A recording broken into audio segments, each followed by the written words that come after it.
Hai, ketemu lagi dengan kami di Arga Kencana Channel. Dan di pertemuan kali ini kami, teman-teman dari Arga Kencana, ingin menelusuri jejak sejarah tentang Teluk Menjo yang ada di pesisiran Demak. Ketertarikan kami tentang Teluk Menjo berdasarkan babat pesisiran atau catatan pesisiran dari Lasem yang berkaitan dengan seorang tokoh bajak laut yang terkenal di masa itu, dan juga berkaitan dengan Prawoto yang ada di Sukolilopati, berkaitan dengan awal berdirinya Kesultanan Demak. Tentunya babat pesisiran ini berbeda ceritanya dengan babat yang berada di tanah Jawa. Bagaimana ceritanya? Kita telusuri bersama. Kita akan ke Teluk Menjo yang ada di pesisir Demak. Bagaimana keberadaan Teluk Menjo? Bagaimana keadaannya? Mari kita bersama-sama ke sana. Sekalian piknik. Oke.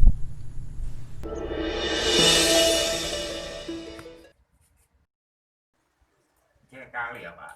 Ayo. Kali. Lah mau delok lho dalan iki. Seret. Iki sampai sini. Apakah ini bisa dilalui kendaraan? Tanyakan ini.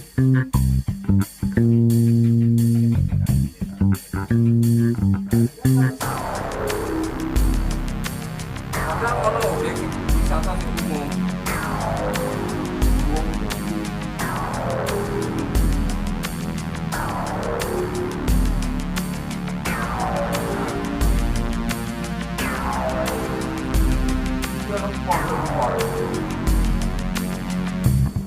Biasa mau mancing nih.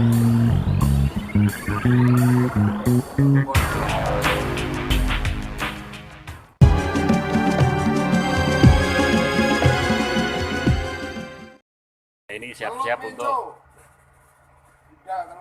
budal di Teluk Menjo.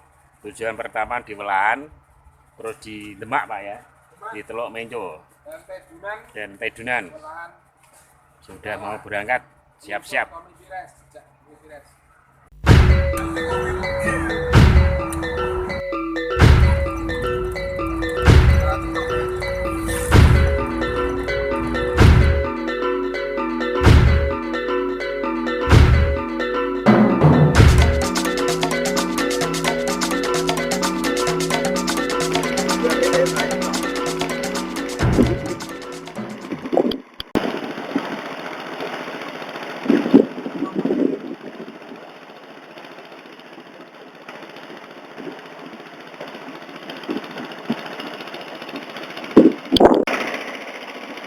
Tukang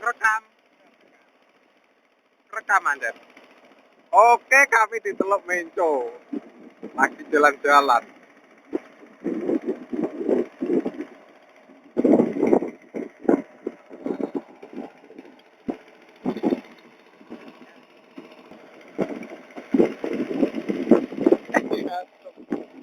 Jangan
Wah, iya, marai.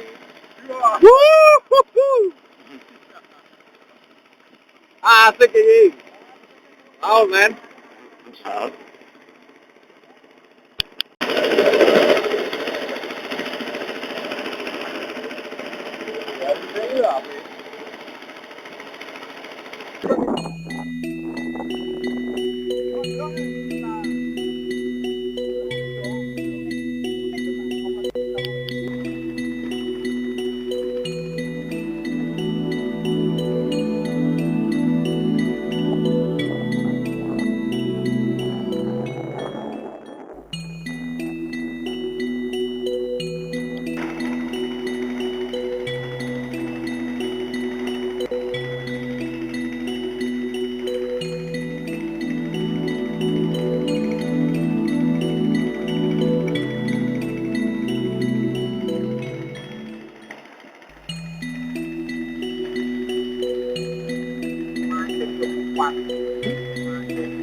orang mancing.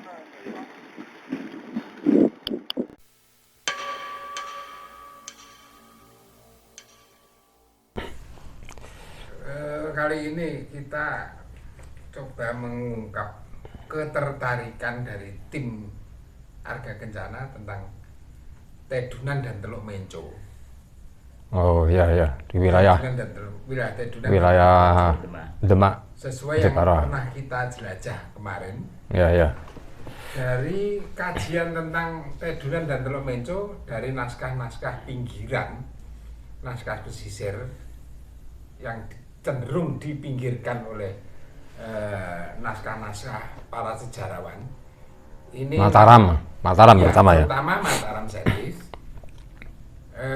Seperti cerita sejarah Lasem.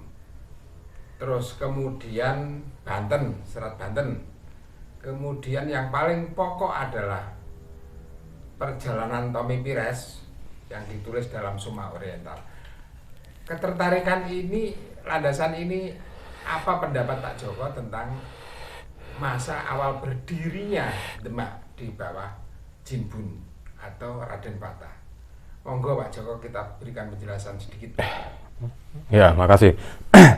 Jadi memang kemarin kita adakan perjalanan untuk penelusuran tentang terkait keberadaan awal dari tokoh pendiri Demak, yaitu yang dikenal dengan nama Raden Patah atau dalam julukan dari istilah Chinese-nya itu Jinbun.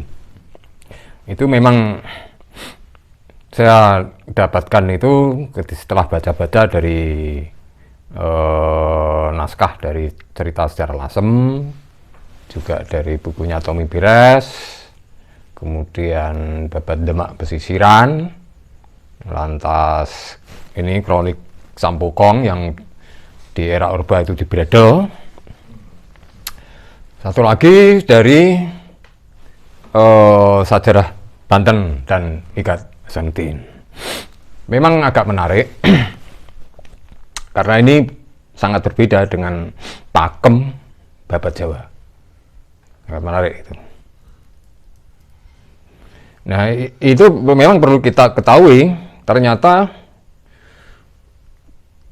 ketika kita mau membedah keberadaan, bagaimana keberadaan seorang bernama Jinbun bisa mendirikan kerajaan Demak, ini saya ingin juga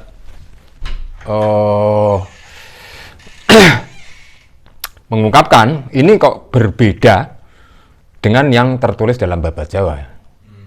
Yang umumnya kalau Babat Jawa itu ditulis Bapak Raden Patah itu memang ditugaskan atau diperintah oleh Sunan Ampel untuk bedah babat alas Gelagah Wangi yang kemudian menjadi Demak, dan ketika itulah Raden Patah dijadikan bintaran Demak. Basic pakemnya kan seperti itu. Nah, ini agak berbeda atau memang berbeda ya dengan yang kita baca dari cerita sejarah Lasem. Ini yang disalin oleh Raden Panji Karsono, seorang mudin Cina Lasem di wilayah Kabupaten Rembang. Kira-kira angka tahunnya Pak? Iku tahun 1920. Panji Karsono menyalin itu, yang itu berasal dari kakeknya Panji Gamzah yang menuliskan di tahun 1850-an barangkali pasca perang Diponegoro, karena Panji Gamzah ini adalah pengikut Diponegoro, dan itu juga saduran dari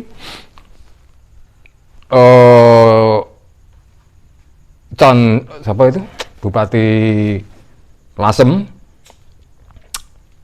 Tejakusuma I di zaman Pajang, yang berasal dari catatan sejarah Lasem sebelumnya dari Pangeran Santibadra di zaman Majapahit akhir. Putu Menggung Santibadra. Tumenggung Pangeran Santibadra. Asalnya dari situ memang. Hanya kemudian digubah oleh Pangeran Tejo Kusuma pertama yang menjadi Dipati Lasem di zaman Pajang dalam bentuk tembang. Lantas oleh Panji Gamsa itu di era Diponegoro itu dibikin prosa.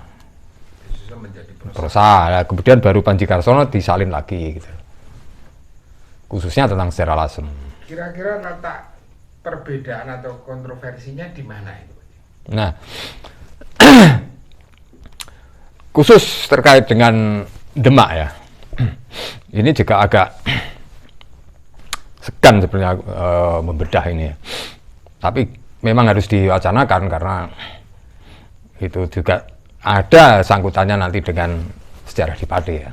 Tapi itu besok-besok untuk kita kaitkan dengan Pati ya. Saat ini kan kita usahakan untuk membedah itu dulu.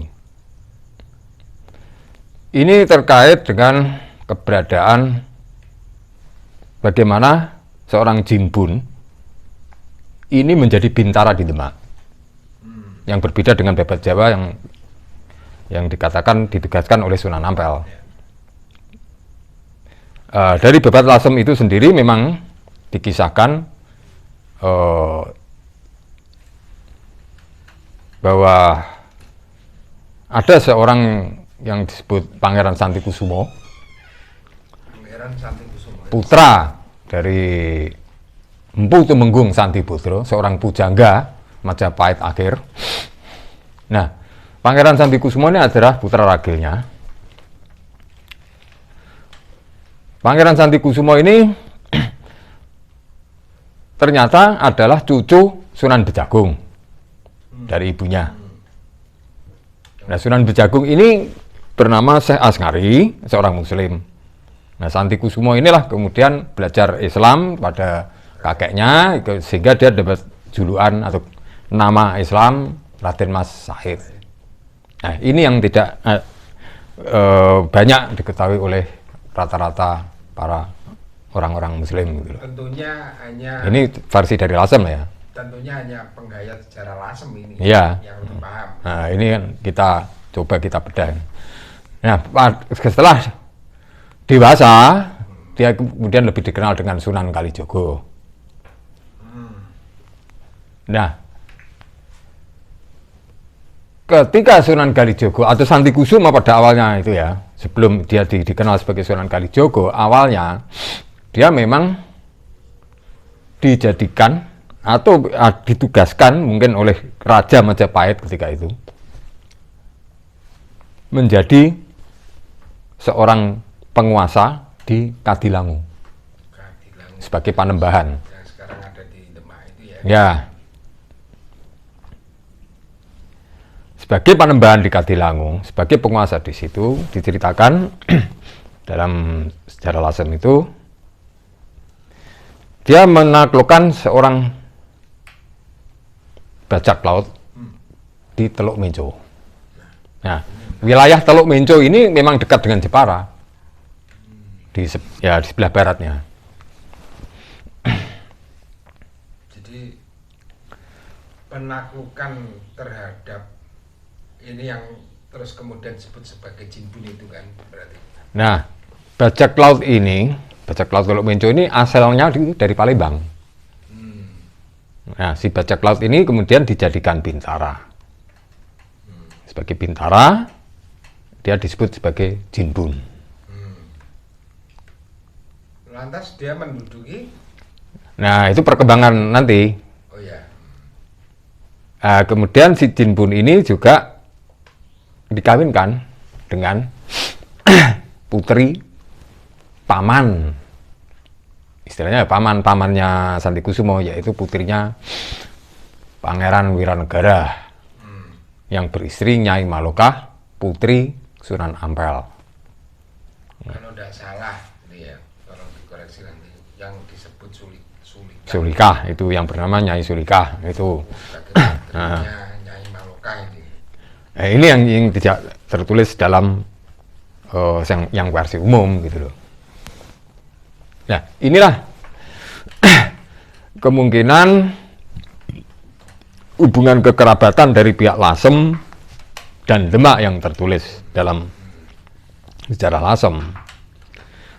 Apakah ini karena ada hubungan kekerabatan ini sehingga dari pihak Lasem ini tidak ada catatan sama sekali ketika jatuhnya Demak ya, adanya serangan Demak ke Majapahit.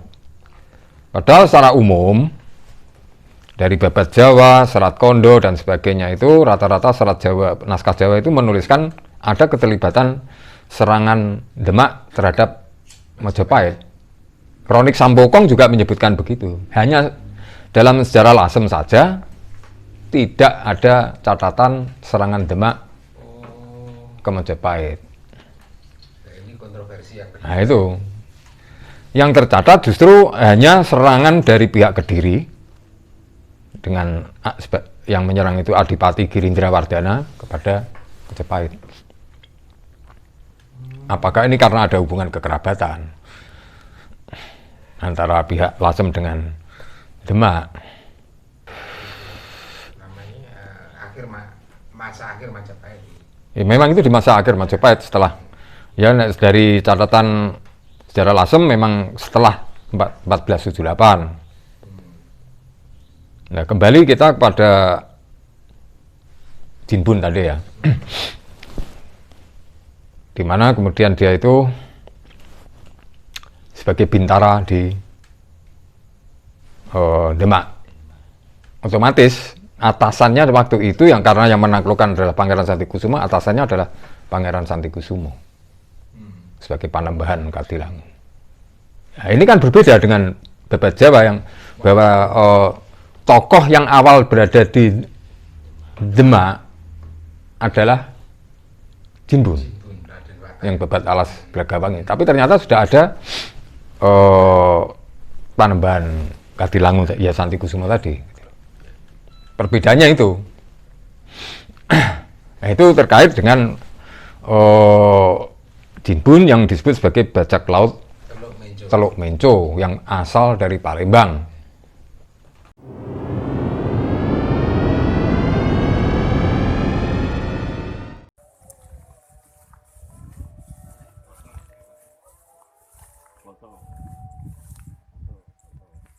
Nah, itu menarik. Memang jarak antara Teluk Menco dengan Tidunan itu tidak seberapa jauh ya.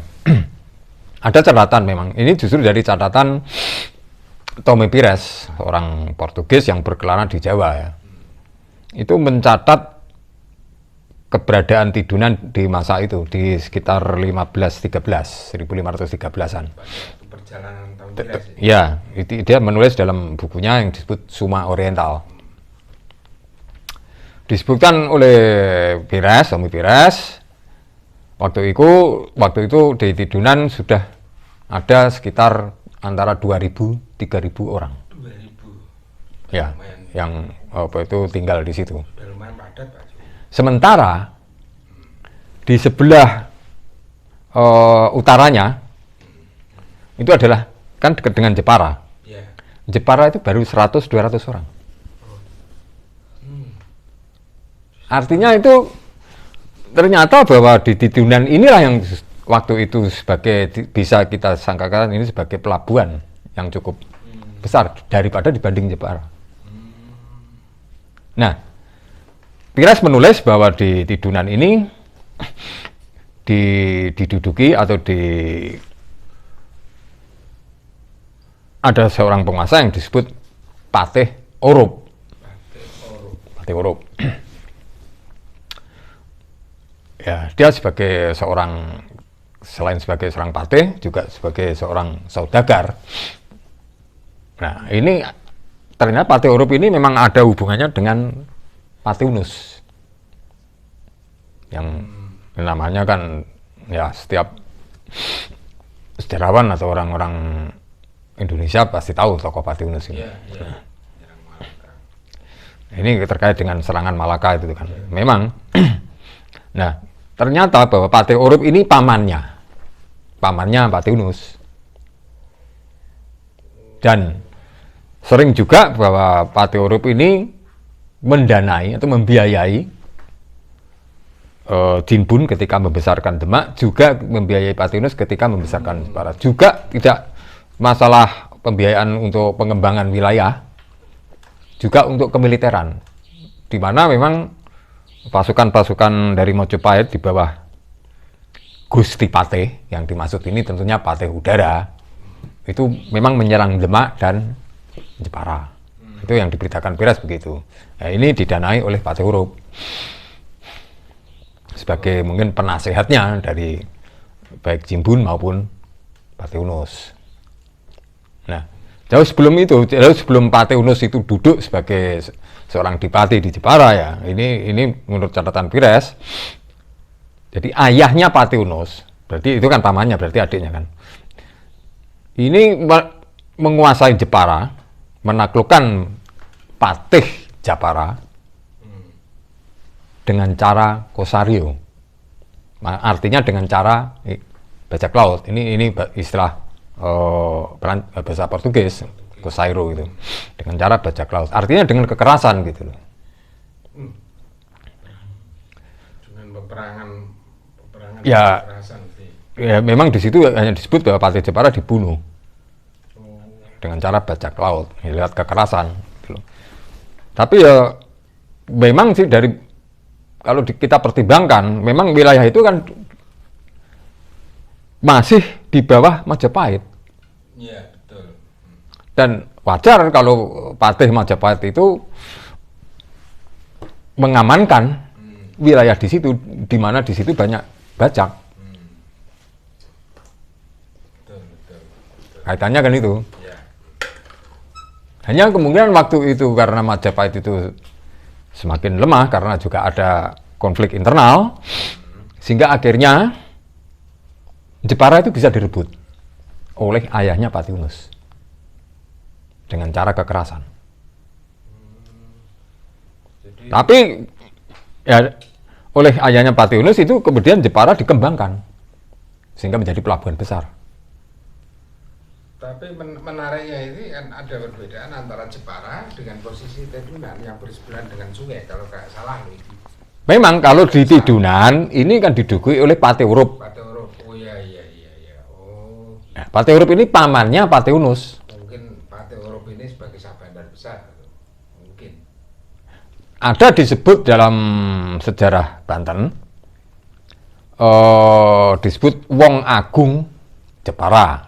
Ini tentu kalau nyebut Wong Agung Jepara ini dimaksud mungkin ayahnya Patih Yunus yang menjadi seorang juragan. Nah, tentunya Patih Urup itu juga bisa kita sebut sebagai Patih Urup yang berasal dari Malaka. Demikian juga ayahnya Patih Yunus ini juga berasal dari Malaka, gitu loh.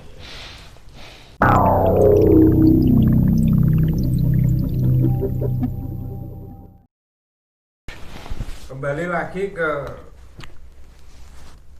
narasi yang pertama tadi, Pak Joko, Ya. tentang bajak laut Teluk Menco yang dinarasikan dalam cerita sejarah Lasem. Coba itu diperdalam lagi, Pak Joko. Nah, ini juga menarik. Kenapa kok di Teluk Menco ada sosok yang disebut bajak laut, yang kemudian muncul seorang Jinbun yang kemudian dijadikan pintaran Demak, dan dia berasal dari Palembang. Nah, kalau kita tengok dari catatan Mahuan dari Yin Ye Senglan, memang waktu itu Cheng Ho mengadakan ekspedisi dari Cina, kemudian Tuban. Nah, kembalinya itu dia ke mampir di Palembang. Nah, waktu itu Palembang dikuasai oleh para bajak laut. Ya, kemudian ditumpas oleh Cheng Ho. Nah, beberapa pimpinan bajak laut ini kemudian dibawa ke Cina untuk dieksekusi. Nah, lantas Cheng Ho mendudukkan ya seorang Cina Muslim di situ yang membantu Cheng Ho, yang memberikan informasi tentang para bajak laut di Palembang. Nah, itu kaitannya kenapa kok ada sebutan bajak laut Teluk Menco ataupun bajak laut dari Palembang. Tapi kalau kita tinjau dari catatan Pires di masa-masa itu ya, tidak menolak kemungkinan memang banyak bajak laut di perairan Laut Jawa. Ada catatan Pires yang menyebut ada Patih Jainal itu baik yang di Surabaya ya, atau di Gresik. Di masa-masa tertentu, di masa paceklik, kekurangan pangan, terpaksa mereka melakukan pembajakan untuk menghidupi rakyatnya. Nah, itu mungkin terjadi di beberapa kepulauan di Nusantara dalam hal begitu. Jadi kalau kita peribahasakan wajar, Ya tampaknya untuk kesinambungan hidup. ya. Nah, terpaksa mereka melakukan itu. Kalau tidak musim paceklik. Jadi kayaknya Jibun itu mewarisi tradisi dari Palembang. Kemungkinan begitu. Tadi kan kita juga diperjelas dengan narasinya Tommy Pires tentang penguasaan Jepara Nah, dengan cara bajak laut juga kan. Artinya ini tidak jauh dari tradisi bajak. dan memang di Palembang jauh sebelumnya itu di masa Sriwijaya. Sriwijaya itu pernah dijatuhkan oleh kerajaan Chola dari India. Karena apa? Di Sriwijaya ini sarang bajak laut, sehingga mengganggu perdagangan lintas antara India ke Cina. Kemudian India dan Cina bersama-sama menggebuk menyerang Sriwijaya. Tidak diduduki, hanya kemudian dirampas semua harta karun Sriwijaya dibawa ke Chola. Ya memang cara-caranya begitu. Tidak selalu mulus. Ya namanya sejarah ya tidak ada yang putih terus, tidak ada. Ya itulah hitam putih sejarah dimanapun. Gitu. Kita harus bisa. Terkait masalah Jibun sehingga akhirnya dia itu bisa menduduki takhta di Demak, menjadi sultan di situ. Nah, ini memang juga ada perbedaan, sedikit berbeda dengan naskah Babat Jawa pada umumnya. Ini kalau saya lihat dari catatan dari sejarah Banten maupun Hikayat Hasanuddin dari Banten. Dalam narasi sejarah Banten itu yang kalau Babat Jawa itu disebut Raden Patah, di sana itu disebut Haryo Sumangsang. Kalau dari nama Cinanya Cucu. Ya. Dia putra ada yang menyebut putra Kobo, seorang patih dari Gresik. Kalau dari narasi Banten begitu. Nah, Haryo Sumangsang ini punya jasa terhadap Majapahit karena ditugaskan untuk menundukkan Palembang. Yang waktu itu yang menjadi Dipati Palembang adalah Haryo Dilah.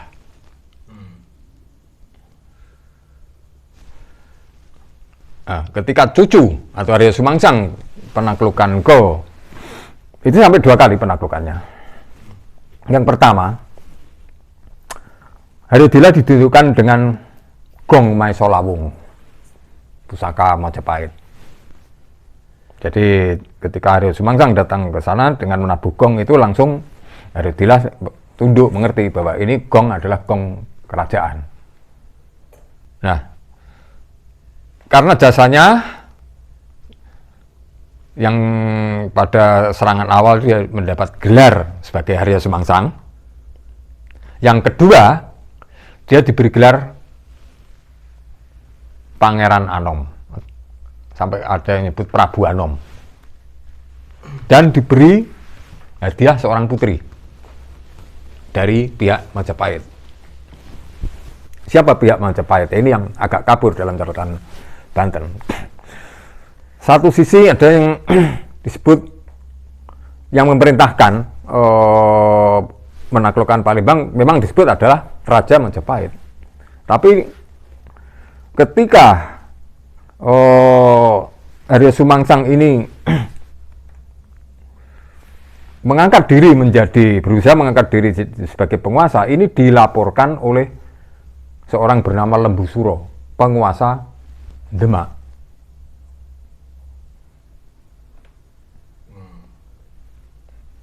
Artinya ini kan tanda kekuasaan saja gitu loh, untuk peringatan saja gitu loh. Yang kedua, penaklukannya ini ditaklukkan oleh Arya Sumangsang dengan keris Kolocanga, dengan nyala api keris Kolocanga. Saya pikir aneh ini. Keris Kolocanga ini mengeluarkan nyala api. Apa ini tidak memungkinkan ini Kalantaka atau semacam meriam? Kalantaka. Artinya ini agak sedikit keras daripada yang awal, cukup dengan gong tadi. Ini diserang dengan kekuatan militer dengan meriam Kolocanga tadi. Yang akhirnya Aryadila tunduk. Untuk masalah Aryadila itu pada liputan besok saja kita bedah masalah Aryadila itu. Nah, kita kupas dulu masalah Arya Sumangsang tadi. Setelah berhasil menaklukkan Palembang, ini artinya kan Arya Sumangsang atau Raden Patah ini kan sudah sebagai bintara ini kan sudah punya kekuatan gitu loh. Beda dengan awal-awal tadi kan, yang masih sebagai seorang bajak di Teluk Menco gitu. Nah, ini menumpuk antara tokoh Lembu Suro dengan Raja Majapahit yang dalam naskah Jawa disebut Brawijaya. Kalau Lembu Suro ini adalah atasannya Jinbun, selain Pangeran Santikusumo, ya, ada dugaan bahwa Lembu Suro ini adalah patih Majapahit, sama posisinya dengan patih Japara yang disingkirkan oleh ayahnya Patiunus. Setelah Jinbun berhasil mengambil Patiunus sebagai menantunya, artinya tampaknya dengan cara militer, mungkin waktu itu Jinbun membantu ayahnya Patiunus. Tindakan selanjutnya kemungkinan Jinbun ini mau merebut Demak,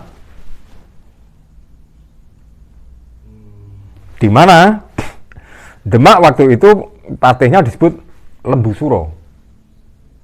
Dan ada kemungkinan kalau naskah Banten memang nyebut hanya Demak, tapi kalau kita kunjungi ke Prawoto, ada jejak-jejak situs kehinduan di daerah Prawoto. Yang menurut kata orang sana dulu di situs Prawoto itu ada arca Ganesha, dan juga ada jejak serupa candi kecil gitu di makam Prawoto itu. Apakah kemungkinan di situ jejak-jejak keraton kuno di masa Lembu Suro, dan juga ada situs-situs yang disebut Sitinggil juga gitu.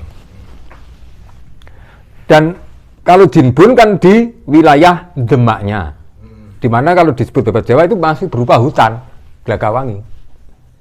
Kan ini lantas kalau diperbandingkan dengan keberadaan Lembu Suro sebagai patih Demak, kan aneh kalau disebut dalam Babat Jawa itu masih sebagai hutan. Kemungkinannya ya Demak waktu itu sebagian masih berupa rawa penuh Glagawangi. Sementara kalau ada disebut Lembu Suro sebagai patih Demak, berarti posisinya kemungkinan itu di Prawotonya. Baru oleh ketika Jinbun ini baik itu ditaklukkan oleh Santikusumo atau mungkin ditugaskan oleh Sunan Ngampel di Demak untuk membersihkan alang-alang, kemudian dijadikan pemukiman. Itu mulai Jinbun jasanya gitu loh. Nah, selanjutnya oleh Sumangsang ini, kalau dalam Babat Jawa diceritakan bahwa ada serangan Demak ke Majapahit, tapi kalau dalam naskah Banten disebut bahwa Arya Sumangsang ini melakukan pemberontakan terhadap Majapahit, yaitu membunuh Lembu Suro. Patenya sendiri. Padahal ini adalah mertuanya. Yang kemudian salah satu putra Lembu Suro bernama Lembu Peteng, disebut Lembu Peteng, diambil sebagai anak angkatnya. Itu yang Laskar Banten. Setelah berhasil menaklukkan Prawoto dan Jepara, otomatis wilayah Teluk Jepara ini dalam kekuasaan Jinpun. Dan Demak maupun Kadilango waktu itu adalah sebuah delta atau pulau kecil. Kalau kita perbandingkan dengan peta BNPT ya, di mana Demak tidak pernah kemasukan air. Karena posisinya jelas daratannya agak lebih tinggi. Karena itu sebuah pulau. Gitu. Ya, memang betul bahwa yang tadi saya sebutkan bahwa yang melaporkan ke Majapahit, kalau menurut versi Banten, adalah Lembu Suro. Ketika Haryo Sumangsang mengangkat diri sebagai raja. Nah, ada kemiripan atau mungkin persamaan dari serat Darmo Gandul. Dalam serat Darmo Gandul itu disebut ada Menak Tunjungpura sebagai Adipati-Pati melaporkan ke Majapahit pada Gusti Patih, yang dimaksud ini adalah mungkin Patih Udara, bahwa Raden Patah mengangkat diri sebagai raja di Demak. Dan memang sejak itulah Raden Patah itu menjadi raja Demak. Jadi ya di tahun, kalau kita raba angkat tahunnya itu ya tetap 1490-an ya, sekitar itu ya. Ya katakan itu mungkin sesuai dengan itu prasasti Demak itu. Makanya itu kan ini berdirian Demak apakah sejak pasca 1478 atau setelah 1486, di mana ada prasasti Jiu, di mana Majapahit masih berdiri. Kalau itu pun sampai disebut waktu itu kan berarti Demak sudah punya kekuatan, di mana kok bisa ada peperangan di tahun 1518. Itu jelas sudah Demak sudah berdiri utuh gitu loh. Berarti yang ada Di Masjid Demak ada sebagai penandanya itu.